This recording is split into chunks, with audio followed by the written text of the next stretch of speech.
고린도 오늘은 전서입니다.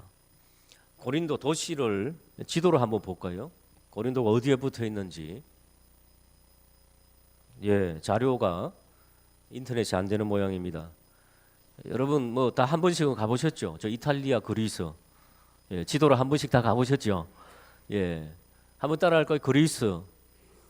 그리스 그 제일 밑단에 있습니다. 항구 도시입니다. 그 당시에는 그리스라고 하지 않고요. 아가야 그렇게 말했습니다. 아가야 지방. 아가야 지방의 수도였습니다. 이 고린도가 수도였으니까 얼마나 화려했겠습니까? 그리고 그곳에는요 어마어마한 그런 신전도 많이 있었습니다. 여러분 들어봤던 아폴로 신전, 기둥만 해도 있죠. 우리 강대상 기둥만 한 이런 게 38개 있었죠. 지금 7개 남아 있는 걸로 알고 있습니다. 거기에 아프로디테 신전이라고 그런 아주 유명한 신전이 있었는데 여자 사제가 1000명이 있었답니다. 1000명. 그 사제들은 뭐 하는 여자들이냐? 창녀들입니다. 외국에서 금방 말했듯이 해상 무역 도시니까요. 외국에서 수많은 상인들이 들어오죠. 돈 많은 상인들이 들어오면은 그걸로 순례를 하는 겁니다. 순례를 해서 거기에 있는 여자 사제들과 또 하루 이틀을 지내는 거죠. 그러니까 그 고린도 지방에는 이 창녀들로 인해서 여자 사제들로 인해서 들어오는 그 외화가 얼마나 많았던지 어마어마하게 부자였지요. 풍요하고. 그래서 여러분 우리가 여기 청량리 지금은 철거됐습니다만 588 하면은 뭘 의미합니까? 588. 저만 아나요? 588 하면은 588이 글자가 아니잖아요. 588 하면은 창녀촌 그렇게 되어 있지 않습니까? 그러니까 고린도 라이프, 고린도 생활 그러면은 향락과 사치와 성적인 타락. 자, 지도 한 번 더 올려주십시오. 이왕이면. 저쪽에 보시면 이탈리아 있죠? 우리가 잘 아는 장어같이 생긴 거 이탈리아.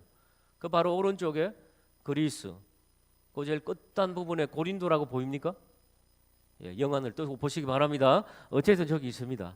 그 옆에 제일 끝에가 터키 쪽이고. 저 지방을 중심으로 저 지금 빨간 줄, 파란 줄, 저런 줄은 뭔가 하면은 사도 바울 선생님이 그 당시에 육로로 혹은 해상으로 전도하러 다녔던 1차 전도 여행, 2차 전도 여행, 3차 전도 여행, 마지막에는 로마행. 저 이탈리아로 가는 선 있죠. 홍색선. 저 로마행. 그 4번에 걸쳐서 지중해를 왔다 갔다 하셨는데요. 왜 그랬다고요? 로마가 워낙 해상과 지상으로 도로를 잘 닦아놔 가지고 그 도로를 타고 로마는 자기들의 그 어떤 제국을 위해서 만들었지만은 하나님께서는 그 제국의 도로와 해상망을 타고 복음을 전하게 만드셨다니까요. 사도 바울이 저 복음을 전하던 때가 언제입니까? 한 70년, 80년경 아닙니까? 로마가 언제 기독교가 공인된다고요? 그로부터 한 300년 후, 200 몇 년 후, 313년에 기독교가 공인된다니까요. 그건 참 놀라운 거 아니겠습니까? 바로 저런 도시에 금방 말했듯이 고린도 같은 환락의 도시에 복음을 전했던 거죠. 사진 하나 더 보시기 바랍니다. 저기가 고린도 지역에 있는 운하입니다. 왼쪽 오른쪽으로 나눠 있는데요. 구도시 신도시입니다. 그 중간으로 저 운하가 있는데요. 폭이 한 21m 정도, 그리고 넓으면 25m 정도 되는데 저런 거 다 관광할 때 다 한 번씩 본다 그러더라고요. 저 운하가 언제 만들어졌는가 하면은 시작을 네로 황제 때 했습니다. 네로 황제 때. 네로 황제 때 하다가 네로가 죽고 나서 재정이 없어가지고 못 하다가 1881년도에 13년에 걸쳐서 만들어 놓은 겁니다. 그러니까 근대 1800년 걸렸습니다. 1800년. 저 운하가 완성되기 위해서. 어마어마한 운하죠. 그 다음에 그림요. 저게 금방 드렸던 아폴로 신전. 저 기둥이 7개 정도 남았죠. 어마어마하죠. 저 기둥이 여러분 저 사람하고 한번 비교해 보십시오. 자, 그 다음에 목이 없는 사람만 있죠. 저게 명패로 사용됐답니다. 명패.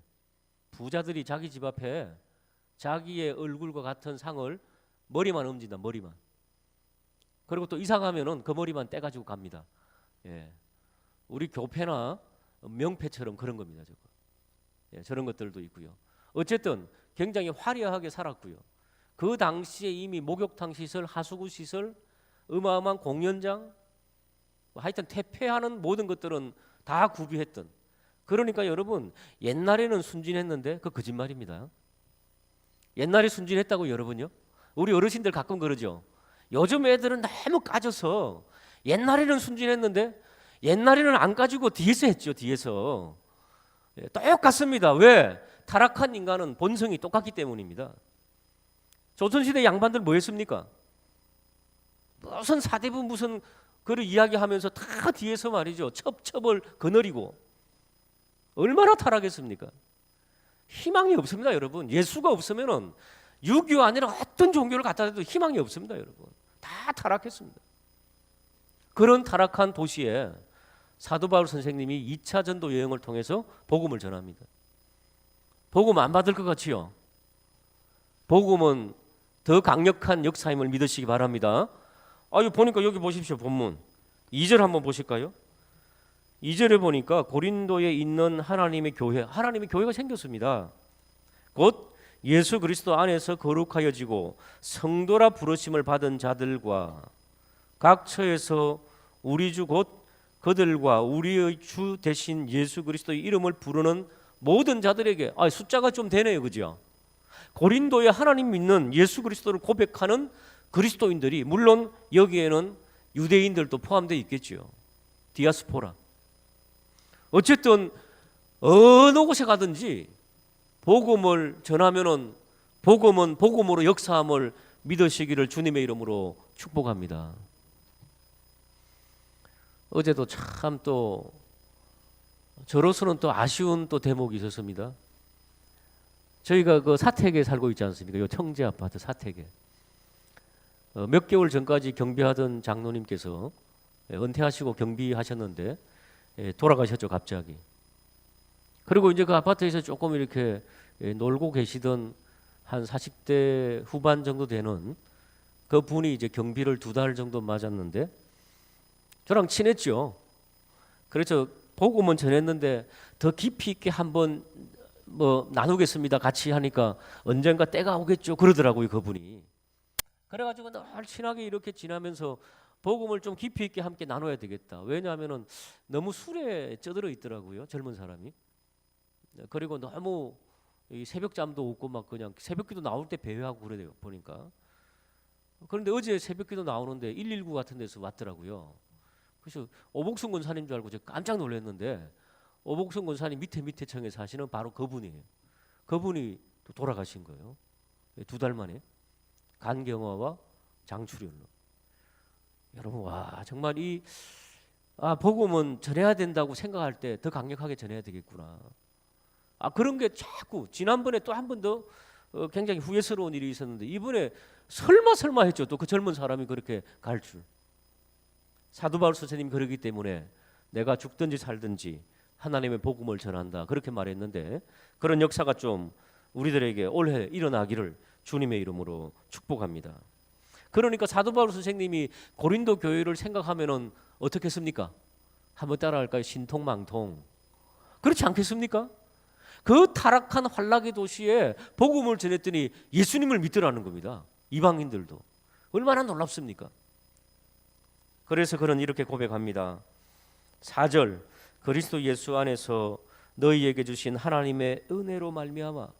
하나님의 은혜, 거기 좀 줄을 꺼시기 바랍니다. 이게 교회의 본질이 돼야 됩니다. 교회는요, 하나님의 은혜의 원리대로 나가야 됩니다. 우리가 다 여기 앉아 있는 것은 하나님의 은혜입니다. 새벽기도 하나님의 은혜입니다. 깨워주시는 거 하나님의 은혜입니다. 건강 주시는 거 하나님의 은혜입니다. 사랑하는 여러분, 우리도 예수 믿었으면은 믿지 않은 자들도 언젠가 믿을 수 있다는 그런 어떤 가능을 가지고 우리들이 접근해야 되지 않겠느냐. 사도 바울은 그것을 너무너무 감사해서 하나님의 은혜다. 그러니까 그들에게 편지할 때 3절에 하나님의 은혜와 평강이 있기를 원하노라.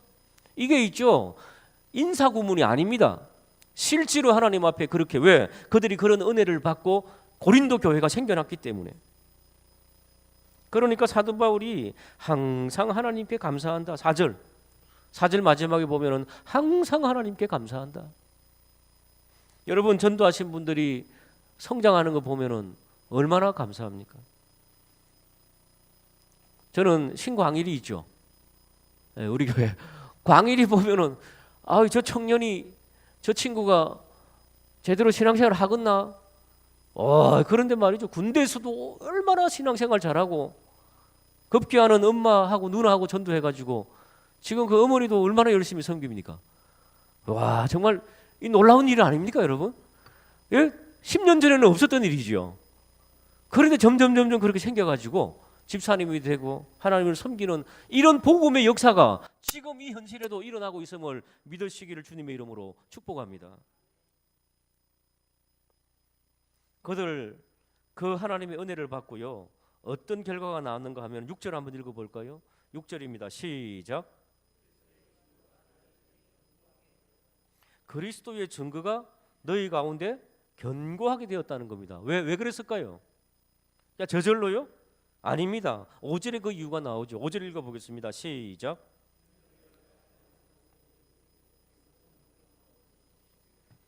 고린도 지방은 환락의 도시였지만은 굉장히 인테리들이 살던, 똑똑한 사람들. 왜냐하면 그 당시 철학자들이 엄청나게 많았죠. 그러니까 철학과 수사학, 구술력, 그렇기 때문에 교회 안에서도 그런 문화가 들어와 가지고요, 좋은 거지요. 웅변력, 구술력, 설명하는 거, 설득하는 거, 이런 것들이 다 그 당시에 유행했던 거거든요. 철학에서 소피스트라고요. 철학자들이 너무 많았거든요.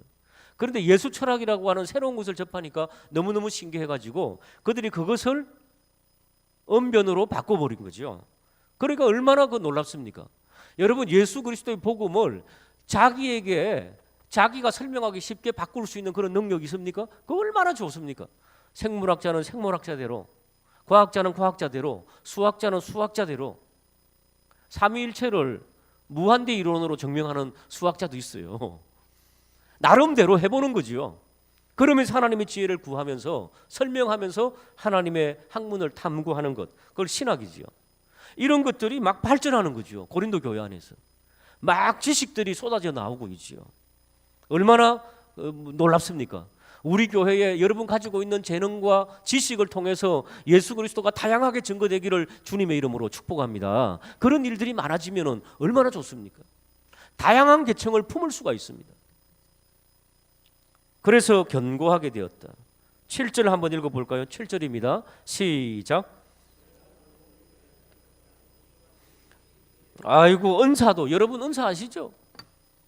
고린도 교회 뒤에 나오죠. 이야기들이 나오는데, 이 방언의 은사도 있고 방언 통역하는 것도 있고 뭐 여러 가지 있잖아요. 여러 가지. 방언 받을 때는 꼭 받으시고 나서 점검 받으시기 바랍니다. 점검. 가짜 방언도 너무 많고 가짜로 하는 것도 너무 많고. 옛날에 우리 부산에 있을 때 우리 교회 여자 집사님 한 분이 기도원을 자주 다니시는 분인데 방언 받았다고 와갖고 저희 아버지한테 점검 받는데 여호와 네가 먹고 여호와 네가 먹고, 나중에 보니까 여호와 네가 먹고, 이 경상도 말로 있죠. 대적하는, 하나님을 대적하는 그런 것도 있습니다, 여러분. 그러니까 조심하게 은사를 잘 활용하게. 어쨌든 있죠. 이 고린도 교회의 본질의 요소 중에 몇 가지가 있었죠. 오늘 지금 1장에서 이 9절까지 첫 번째 한번 따라할까요? 은혜, 하나님의 은혜. 그 다음에 모든 언변, 모든 지식, 그 다음에 모든 은사, 모든을 다 붙였어요. 지금 사도 바울이 그만큼 풍성했다는 것입니다. 교회에 이게 많으면 좋을까요? 안 좋을까요? 좋습니다. 잘 활용하게 되는. 그래서 사도 바울은 칭찬하고 있습니다. 너희들이 8절에 책망할 것이 없이 견고하게 되기를 원한다, 그렇게 말씀합니다. 그리고 너희들과 함께 교제하는 그 하나님은 신실하다. 9절에 간절히 원하기는 우리 구역에서, 우리 교회에서 이 2018년도에는 하나님 받은 은혜를 나누고 하나님 주신 은병과 하나님 주신 지식을 나누고 하나님 주신 은사를 나누면서 교회가 풍성한 교회의 본질을 회복하게 되는 복된 우리 교회 되기를 주님의 이름으로 축복합니다. 우리 찬송 한 장 다시 드리고 540장 기도하도록 하겠습니다. 540장